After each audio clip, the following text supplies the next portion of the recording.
I think it's really important for us as we're looking to 2026. How do we make 2026 better than 2025? And there were some really good things that informed us, especially starting around July, that we began to really understand levers we can pull to help us get better results in 2026. And so I want us to have as many of those levers pulled in advance of Q1 and just seize the day, so to speak. All right, so we're going to talk about the seasonal search trends for just a minute because it informs 2026. We're going to talk about the Sit Mean Sit site. There's some major search trends going on with the main corporate site. We're going to talk about just briefly about some of the work we've done to solve price objections, and then Bing ads, and then AI SEO. So I got 5 points. Normally I try to keep it to 3. All right, we have a whole presentation about this. So if somebody's seen this video and they haven't seen the full presentation, we can send the one, I think it's from July or August, and we talk about how we have these search trends. So right here, we have, our peak really climbing up January through March, and then it's a little bit flatter with November and December probably being our slowest search trends for the search dog training. So dog training right here.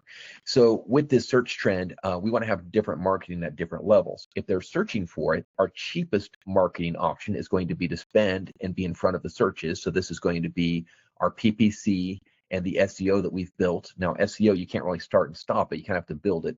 But this is going to be your PPC and your SEO.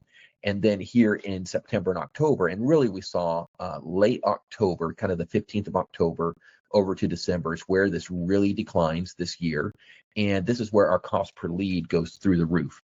And so we had to do something different. And that's where things like Performance Max can come in and really help fix these issues and provide another option for us to bring people in by going out and creating demand.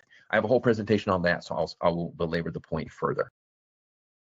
All right, so we want to look briefly at what's our plan for next year. Because there's seasonal search demand, it would be really great if we could have our goals met by October. If we could beat our numbers by October, then November, December just keeps the lights on.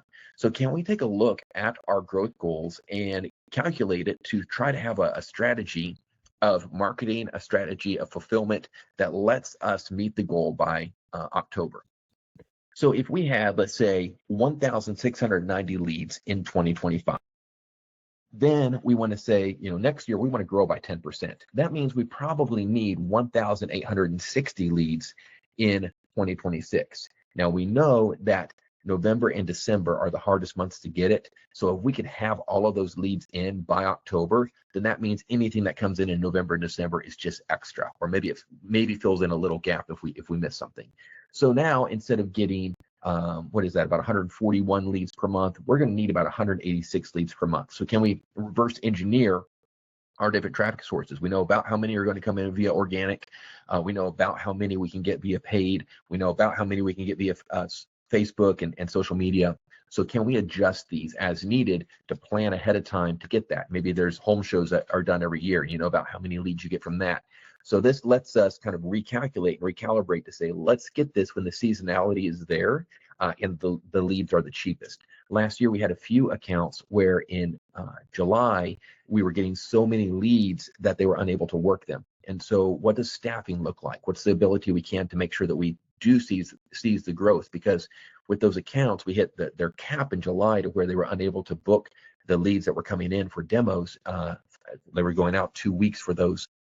And so that really capped their growth. They had a good month in July, but it capped their growth. And then they weren't able to hit their growth goals because now in November and December, when they have free time to fulfill, there isn't the search volume needed to hit those growth targets that they had hoped to hit in 2025. All right, one thing that we are seeing right now, and this is what I got on Google's call this morning, because I was on with Google Chicago this morning, is really the bit of change we're seeing during the search shopping season. And so this is a study they published in August. And just basically, this is a lot of stuff we already know from marketing, but they had a cool graph. And it's a reminder that people are pretty price conscious, right? They're often going to start with price kicking, tire kicking. Hey, what's your cost? And we're going to talk about those objections on this call today. But the big thing that makes a difference is the product confidence. Are we a better product? Does our product last longer? What's our reputation in the community? And so these things are things we're all very aware of. And I have some new tools that I think will help us use that and leverage that better. So just kind of let's be aware of this. 61 people say that they begin their search process online for retail purchases. This was a more of a retail study. But yeah, there's a lot of folks doing that search online. So just a quick idea kind of what's going on with the seasonal search trends there for Christmas right now. So right now we actually are seeing in Google search trends in some markets a 12% increase in searches. I'm sorry, over here, 12% increase in searches for dog training, but we're not seeing that translate into sales yet. So a lot of folks are kind of doing a longer buying process to make that decision right now. Okay, when we started with Sit Means Sit, this is for the corporate site. We went to every single location on the corporate site. We took every zip code they had. We took the city names for those zip codes, and we built a large list of 2,040 cities and communities that Sit Means Sit dog trainers serve. So this is Sit Means Sit Chicago, or Sit Means Sit New York, or whatever, New York, New York. We took all of these cities and we put them into the list. And so it's dog training, Schaumburg, Illinois, dog training, Springfield, Illinois, for example. And so we have all of these little cities put in there. And this gave us a list of 2,040 locations that we were able to track. And we can see wins and losses, right? We can see that there were some great wins in September 2024. It pulled back early this year in 2025, and definitely some downtrends that we were fighting. And the challenge is that these are all the locations. Some of the locations are investing in their search engine optimization. Some of them are not. The key thing is it's really great when the corporate site is, overall fairly healthy, because then it does support the locations, whether or not they're doing any sort of SEO. They still get some sort of benefit. That definitely seems to have changed somewhere around July 2025. Some big changes for corporate site. The location pages have gone down. So dog training city names are no longer ranking as well as they have for that if it's on the Sit Means Sit corporate site. So there's some things, I won't go deeper into that with my thoughts and theories. I just want us to be aware that it's very possible, especially if on locations that are not investing in search engine optimization, that the latent benefit they were getting prior to July 2025 from just having a location on the corporate site is no longer giving that benefit it once was. So just a low trend there that's important to see. Okay, this is seasonal emails, and I think a lot of us have taken advantage of this. We have created a list here of emails. This is for October, November, December through March. And so if each of us can review it, and if we want to make edits to it, just make a copy. You make a copy, make your edits, and then send that copy into support at blendmode.com. And we will get that loaded, or support at GrowthMap. It's the same dev team. And they will get these loaded in to go out once per month to your email list. And so the idea here is that we're staying top of mind for customers who have already bought from us. That way they might refer more people to us. We're staying top of mind for people who haven't bought from us and might still be evaluating the conversation. They just might be slow movers. And so we want to be able to have that way to stay top of mind with everyone on our email list. So this is going to be for 2026 an initiative where you're busy. You don't have time to create a monthly email. We're going to be able to have a monthly email for you to be able to decide if you want to edit it or send it out as is. Price objections. We've been hearing a lot more about price objections the last 60 days. This has been a big pet project of mine. How can we better address price objections? And so fun little Spider-Man meme here to kick us off. I had this slide on the call last week. We need to amplify the pain. So a lot of times the reason there's price sensitivity is that their dog behavior is not enough, or they don't have enough pain associated with that dog behavior. Maybe we need to amplify the pleasure. Maybe they haven't visualized themselves going to a patio and having their dog sit obediently under their feet while their family enjoys a meal. So we need to amplify that pleasure. And then building the massive authority. Maybe they don't know, like, and trust us yet. And so there's ways that we can really help build that massive authority. And then, of course, ultimately we want to show them the proof that our price is a bargain compared to the cost of not fixing the problem. So with that in mind, I was auditing our current nurture sequences, and our current nurture sequences are great. They're about every other day for 5 days in Growth Map. It's like, hey, come book a demo. Hey, come book a demo. Hey, come book a demo. And I felt like there's some ways that we could really help educate and help people move up this value ladder from being unaware to making a purchase. Right now, we do capture a lot of the folks who are solution aware and above, but folks who are maybe a little bit more looky-loos, we don't have a lot of great material to help them educate themselves and become a buyer. And so with that, we have a 10-day sequence that is available for editing, and that is going to be different things that we can discuss. Now, this is 100% editable. You could kill what we're doing and do your own thing, but we have a lot of scripts already prepared that could just be edited and customized to your location. And so, a lot of like painting a picture of what to expect, a case study that maybe you want to share with your people. Really trying to here's another case study of why cheap training often costs more. So going head on with why you don't want to do cheap training. Here, the real cost of not training your dog. So what do we need to do there? Kind of a little shock. What can we do in 24 hours with a dog? All right. So that's going to be something that we have all prepared and happy to help you get implemented into your growth map as well. But there's going to be some like case studies from your location that you might want to load into it.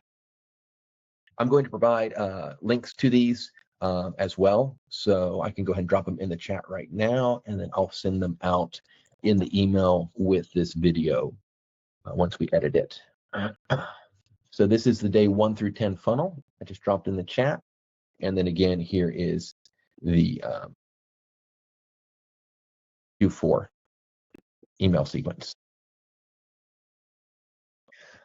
Okay, so price objections. We have price objections where people are needing to make the purchase and they're coming into the call and they're coming into the demo and they still have their walls up. And so the idea with this nurture sequence is that we start to pull the walls down and really start to prep them to understand why we're a better value and for them to know, like, and trust us. My wife and I made a big purchase this week, I was very fascinated watching the sales process and how the sales rep very much connected with my wife. And really, I think a lot of the sale was the fact that she knew, liked, and trust the sales rep at the end of our 2-hour, buying decision there. And that you see that as well with your customers all the time. They're your friends, right? However, one of the things that kept coming up is people saying, hey, the first interaction is, what's the price? And when we tell them the price is click, and we never hear from them again. So I asked, I think 4 locations, hey, if you have a talk off, would you share that we can maybe start collaborating ideas? Jory shared with her talk off, and I got her permission to share that. So I'm going to take 1 minute and play it, and then I'll send it out for everybody to have as well, to play with their teams if it's helpful for them. If you have a better talk off or a talk off that you think would help support this, I would absolutely love to have it, whether it's a script, whether it's a video, to share. So that way, as a tribe, we can be stronger, right? No one's competing with each other here. So let me go ahead and pop that on. And huge thanks to her for letting me share that. I know it's always awkward getting on screen. I said, if all they want is price, give them the range. And Kelly has a really good way of saying it. And I said this to my office people yesterday. It's like, say the range is, $950 to $3,300, but she always follows that up with saying, most dogs don't need the $3,300. You're going to fall somewhere in the middle. Because now you're giving them a range. And then when they ask, I always say, we do everything from just a few lessons to us taking your dog and doing the majority of the work for you. And, and so obviously it's low end as you're doing the work, high, you don't have to spell that out, but it makes sense to them. And they're like, oh, okay. And then I say every program has some component of group training and follow-up because, 99% of ours do, which not everybody can speak to that, but we do. And I say, that's the biggest thing that sets us apart from other dog trainers because we have the follow-up to give you the support you need because everybody, just like you call me and tell me 3 things and I forget 2 before I hang up the phone. I love that. Okay, thank you for that. All right, so I would absolutely love anyone else who watches this video, if you have other ones to share, send them in. Would love for us to have a little library of these that folks can pull from as well. All right, A new initiative that we have started this week, you should have gotten an email from us. If you currently are doing Google Ads with us, you would have gotten an email saying, hey, let's also fire up your Bing Ads account. We are getting a lower cost and seeing fewer competitors over on Bing Ads. So that's been a really fun play for us. To a lot of cases, we're starting to max out what Google can give us. So being able to go over to Bing and pick up those people is proving to be kind of an untapped niche. One of the things that's great about Bing is most Bing users are folks who buy a Microsoft machine and don't know how to switch their search browser because it comes default on Microsoft machines. Often they're older, they have higher income. A lot of times these are people who very much want the board and train experience because they don't feel confident with their dog. And so this could be a really great play for more locations to get on with Bing Ads. There's a great integration between Google Ads and Bing. So if you set up your Bing account, we're able to go in and import your ads over into Bing. So it's a really great ancillary for what we're doing. And I'm recommending most locations start at about $20 per day on this. So a lot of folks have tried Facebook at about that level, kind of hit and miss results with Facebook. We're seeing way better results with the early testing that we're doing on Bing because it's still search-driven traffic. They're still searching for a solution. We just don't have near the competition over on Bing that we have on Google. Now, we don't have near the search volume. It's like 10% of the search volume. So we're not going to be able to spend as much as we're able to spend on Google, but it's currently an untapped niche. And for those of us trying to set new growth goals in 2026, I think it's going to be a powerful tool in our arsenal. So there's an email that John has sent out to each of our customers that's doing Google Ads. I can resend that, and it gives you step-by-step instructions on how to set up your Bing Ads account. You can use your Google login to set that up, and then you can give us access to go in and finish setting up your campaigns for you. So these are things I want to touch on probably twice a year unless the AI SEO trends start to change faster. The trends I'm going to go over today really have kind of held true for about 9 months. The big change that have happened in the last 9 months, I think is slide 1, is the foundation. So with AI SEO, what we're seeing is that AI search engine optimization, or grabbing the snippet at the top of the search when people are searching or going to ChatGPT or going to Gemini and saying, hey, who's the best dog trainer? What we're seeing is that 67% of the URLs that appear in AI overviews also appear in the top 10 organic results. So really having a strong SEO base seems to be informing the AI optimization. Sometimes if you're on TikTok, you'll see it referred to as a GEO for generative engine optimization. This niche is so brand new, we're all still inventing names. I kind of stuck with the AI optimization to go along with it. That said, there's some ancillary changes that we can make to the SEO. So we've been doing SEO for years. I've been in SEO since 2013, optimizing for search engines. AI is a new search engine, and there are some ways it behaves differently from regular search, and we want to make sure that our optimizations also play into that. So the first thing is we need to be on the first page of Google. That seems to really improve our chances of getting on to AI search. The next thing is the Google business profile for Google overviews is really key. So we want to make sure that it has a well filled out Google business profile. That was also foundational to SEO. So we're continuing to do that. And we're continuing to post on those, I think once a month is how we've scheduled out, or once a week. I need to go back to our system. We'll probably, if we're not doing it once a week, we'll be taking that frequency up to once a week. And a lot of times what we're doing on that is we're looking at your Facebook, what you're posting there, and just moving that over to your Google business profile. So we have that. All right, the next thing is we have the trust signal. So Google is looking a lot more at trust sites. So things like Yelp, Trustpilot, BBB. One of the big sources for Google is Reddit. Reddit is kind of the #1 cited source in these AI optimizations. This is going to be a new push for us in 2026, is going out and actually commenting on posts saying, hey, we're Sit Means Sit. We'd absolutely love to have you come by and check out our location.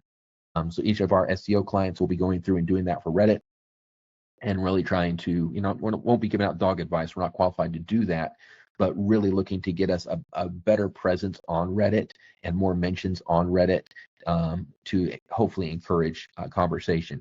If we do see folks being kind of confused, asking us questions we don't know, we'll be reaching out to you to be like, hey, how would you like to respond in this situation? So far, with all of the Reddit campaigns we are doing, it's been very innocuous, and we're seeing some really great early wins where just a few mentions on Reddit and we're getting more consistent or higher listings in the AI optimization. So this is one that we've tested. It's working really well. We're now going to roll it out everywhere. The bottom line is the AI optimization is now kind of casting a wider net to say, hey, what is being said about this, and do we trust this brand? And the brands that are mentioned in these key places get a higher reward. So it's really not a great trust signal now because it's very easy to game, but it's what they're using as a trust signal. So we just want to make sure that we have that box checked and we're getting mentioned in those places. Other places that they're searching is Quora. Quora is a highly mentioned one. We already have an initiative working on that, so we have that box already covered. And then Medium is kind of a new one that's starting to get mentioned more, medium.com. So we're watching that. If that continues to trend up, we might need to bring that in as well. And this is kind of a little graph of that. So the BBB, the YouTube, the Yelp. We've covered a lot of these. Everyone has a Yelp. Everyone has a YouTube. We actually did a big YouTube optimization push for everyone as part of our SEO because YouTube really informed SEO. So we were doing that. Quora, it was something we started doing about 90 days ago, and that's pretty much on lock. The BBB, everyone already has. So there could be areas, though, where you're like, man, our Yelp reviews are struggling. Yelp is very toxic in their way of hiding positive reviews unless you pay them. So something we can do with Growth Map is we can take that review accelerator, and instead of sending them to Google Maps, we can take a month and send those good reviews to Yelp and maybe pump up the Yelp reviews a little bit.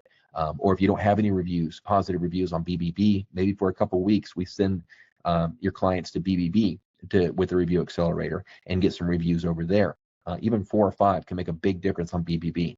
So just any of those platforms that you currently think might be a little bit weak, we can certainly use the review accelerator to point to those different locations and help the reviews. Now, Quora and YouTube is not a review engine.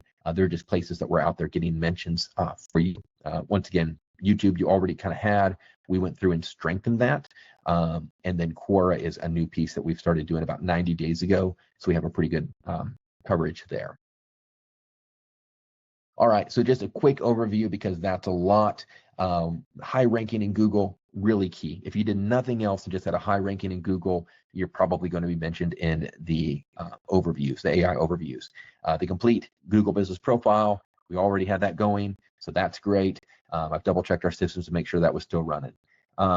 And then the human consensus, that's kind of another newer piece where those reviews always mattered in the past for buying decisions, but now they're beginning to influence the rankings. So we want to make sure that we're managing these other platforms and having a good reputation on that. So kind of the key pieces there that we're currently seeing for AI optimization. There's a lot of theories and things that I've tested that haven't worked. These are the ones that are holding up to our testing. Everybody is trying to sell a course right now, and so we're taking these things and testing them to be like, hey, what's nonsense and what's actually working? And these are the ones that have strong behavior in competitive markets. And then, as always, there's a point of contact. Questions on Growth Map, Gabe or Mike at blendmode.com. I think also if you email them at Growth Map, it redirects to their Blend Mode email, and then Quentin at blendmode.com for myself.